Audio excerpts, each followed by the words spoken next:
Hello, and welcome back to Raghav TV for yet another video. Barcelona versus Napoli comes to a conclusion at Camp Nou, a stalemate at 1-1. Barcelona via a penalty from Ferran Torres, and Zielinski scores for Napoli, and lot of points to discuss on this game.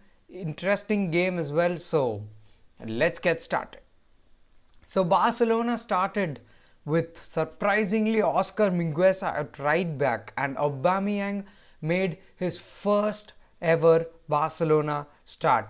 And it's not the best of performances from Aubameyang, or didn't affect the game much, so he was subbed out, and Luke de Jong came in the 80th minute, 84th minute, 85th minute, and he had more impact than Aubameyang in the entire game. So coming this weekend at Valencia, Luke de Jong to come back into the starting lineup, I think so. It's good. That's something which is going to happen. And let's talk about Napoli in this game. Napoli in this game had two things: perfect passing and pace in attack.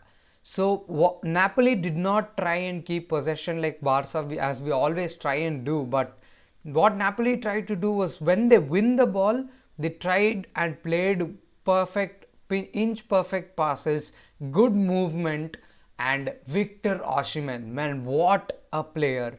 His pace was like amazing, and his counter attacking abilities and his dribbling with the ball and his positioning of the ball as well is amazing. And I'm great player Victor Osimhen. And Napoli's strategy was very clear from minute one: is let Barca have the ball, and when they win the ball back, play good string of passes. They played very beautifully and put in the counter attack. Although Napoli not at their level best today, so Barcelona should have capitalized today a lot, and that's something we'll talk about now. That is Adama Traore's ineffectiveness in this game, because as you see, initially when in the Atletico game, if you that is a perfect example, because Adama Traore was 1v1 with Hermoso a lot, so which allowed him space and time to dribble with the ball for Barcelona. But this game, Napoli's strategy was perfect, and they contained Adama Traore really well in this game. They put Insigne came back a lot, track backed a lot, helped in defending. So Adama Traore mostly faced a 2v3v1 situation where he had to dribble past 2-3 players, which is very difficult. So he went for the safer option, and that's something which changed when Ousmane Dembele came on, because when he came on, Napoli was trying to sit deep, and his dribbling and his quick change of feet and his direction change from Ousmane Dembele, it was very helpful. And the Camp Nou was whistling Dembele initially when he came on, but later they applauded him because of what he was trying to do on the pitch. And Dembele, there's still time, please renew. And talking about substitutions, 65th minute, 3 substitutions. Gavi came on, Busquets came on, Frankie and Nico went off, and Adama went off, and Dembele came on. So that was the 3 substitutions that we made. And today's game again was prime example of why Frankie de Jong cannot play as a single pivot.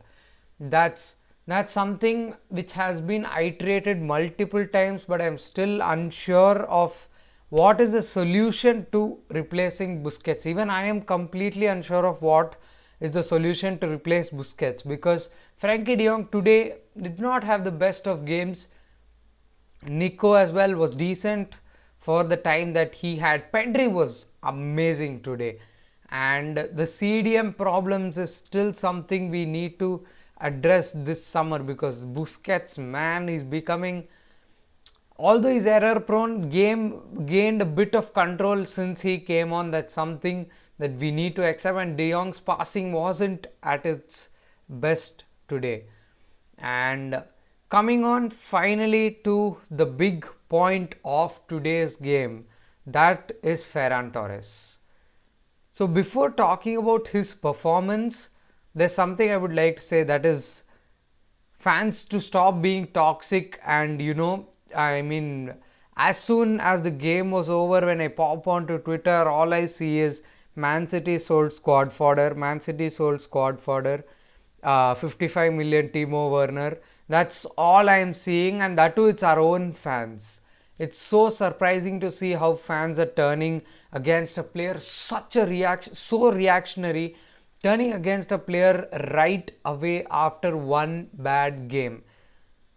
It's completely unacceptable. Ferran is still a young player, talented player. I mean, it felt so bad seeing him cry on television. So that's something I felt really bad about and wanted to talk about. And now coming on to the performance.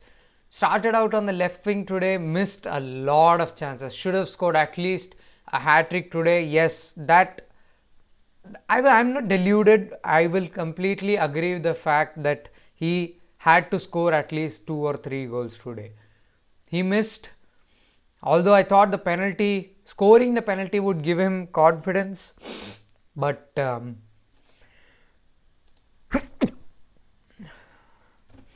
unfortunately that didn't help, and he still missed a lot of chances. So Ferran Torres should start against Valencia for Barcelona, because that will mean that the Xavi still trusts him, so that is really important. So Luke De Jong should come back into the lineup. Adama Traore, and Barca have a really tough task ahead this week with Valencia and the away game at Napoli. So let's see, hope for the best, and hopefully we go through to the next round. But until next time, as always, Visca El Barça.